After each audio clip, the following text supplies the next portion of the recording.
So that right there, guys, is an actual Mega Drive game. Tulio Gonçalvez is here to talk about its story, because it's not an old game, right? No, it's a new game. It was released for Mega Drive in 2010, which is quite unique in its market, but it's a new game.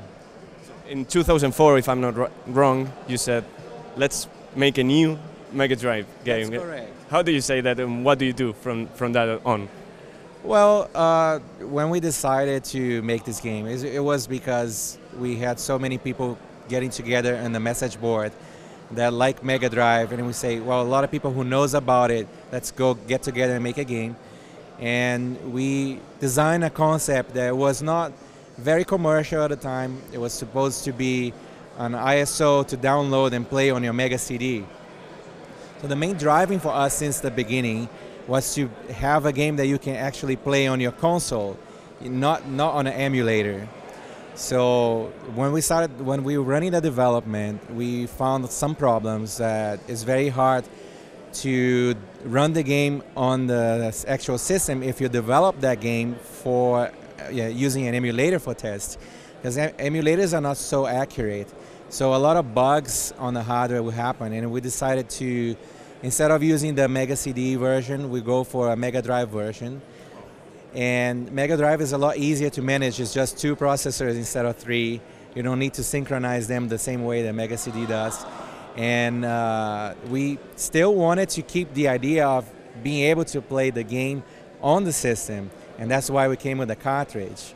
And then what you do? Because how do you launch an actual cartridge to the market nowadays? Well, yeah, here's the thing, right? Since that moment, we decided, well, we have to rework the story, we have to rework the assets. It has to be a game that appeals for people, because a cartridge, you cannot download a cartridge, right? You have to buy it. It has costs to be produced. So if people are going to pay money, they better pay for something that's going to be worth it. And we always have the mindset that quality comes above anything. And we wanted the game to be listed, well, since it's going to be the last game made for SEGA Genesis, because we will not expect that any other game will be released after that. It has to be the one that will, close the door with a golden key. It has to. Unless you do that, another game. Unless you do another Mega Drive game, right? That is correct, and that is happening. But by then we didn't know if it was going to happen. So we shoot for the quality, and we decided to push the limits of the hardware, bring the best graphics that we could, bring the best story that we could, the best music, and we just... So that's one of the biggest, probably the biggest Mega Drive game to date. And also it's an RPG, right? How is it gameplay-wise, Pier Solar?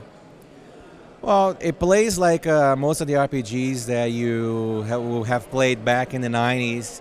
If you ever played Phantasy Star 2, 3, 4, if you ever played Lunar, Eternal Blue, those games were a big source of inspiration, but also the Super Nintendo games like Final Fantasy, Chrono Trigger, Secret of Mana.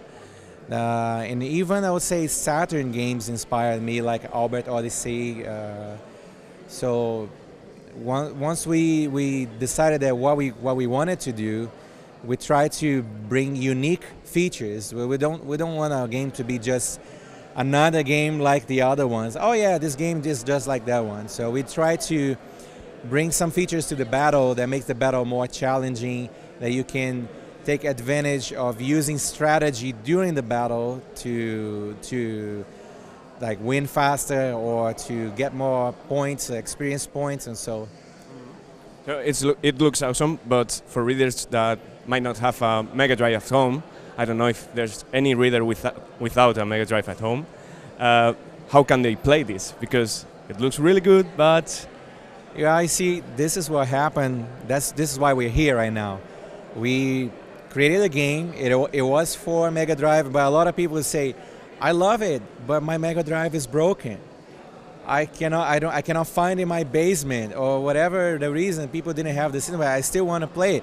When are you guys going to release it for a virtual console, for, you're going to make a remake of the game, and we started doing a Dreamcast port of the game.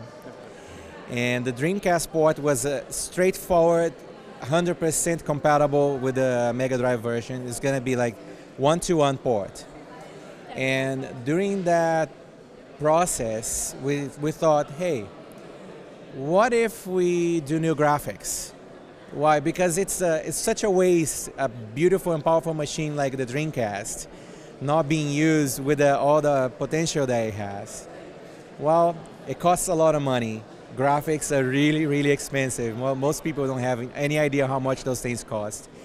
So we decided to run a Kickstarter, and then we expanded the platforms for console and for PC. And when we were running the Kickstarter, we shot for a goal that was going to be the goal of how much we need to just build the new graphics. Still, the game continued to be the same. People responded. Yes, they responded a lot, and we reached the goal 2.5 weeks. And then, okay, let's bring some stretch goals. Let's bring director's cut. Let's bring a possibility of switch between the new graphics and the old graphics. Yes, let's bring like widescreen to Dreamcast, which is very unusual, and Wii U. So we ran it. It's finally coming out this year, end of the year. On which platforms? Our target's for December, and it's gonna be in Dreamcast. PC will be Windows, Mac, and Linux. Android, that will be for mobile phones and for Ouya, and that will be for Wii U, and maybe others. Yeah, and Xbox. Of course, I forgot. Okay. So in Watermelon, you try to use all hardware limitations for pushing maybe the creative side or the innovation, right? It's some kind of philosophy you apply, right? Yes, true. A lot of undocumented features on the Mega Drive were there that were never released to the developers during the age of Mega Drive because, well, Sega would think they were unsafe or impossible sometimes. And what happened is, like, after so many years, people would actually be doing many tests. Oh, I think, well, the game can only exhibit 64 colors, but we think if we do this and that, we can exhibit 4,000. And then people would do all those tests, and they would document those tests. So when we got to develop, there was a whole lot new knowledge built over the old system. And that allowed us to push it beyond the limit, what was thought to be the limit. I think we kind of got pretty near the limit. The game has basically no slowdown. You would see slowdown in very rare occasion if you have too many sprites on the screen. But if you go back and play any of those games from the 90s, you would notice there's a lot of slowdown and there's a lot of flickering. And we worked so hard so that nothing like that happened, and still going beyond what all those games had done. Is that sort of philosophy something you're trying to apply to maybe future projects, like imagining we get an NES, or imagining we're working for a Game Boy, and then say, okay, we have these limitations, so let's try and be creative on other fields? Is that something you want to try with future games?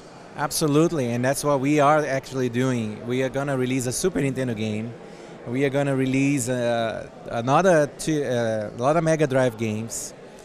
And we are going to offer things that weren't available for Pier Solar.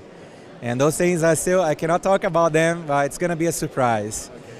But yeah, because we are always focusing on quality, and we are always focusing on bringing the players the best experience that they can ever get. So yeah, you can expect that always.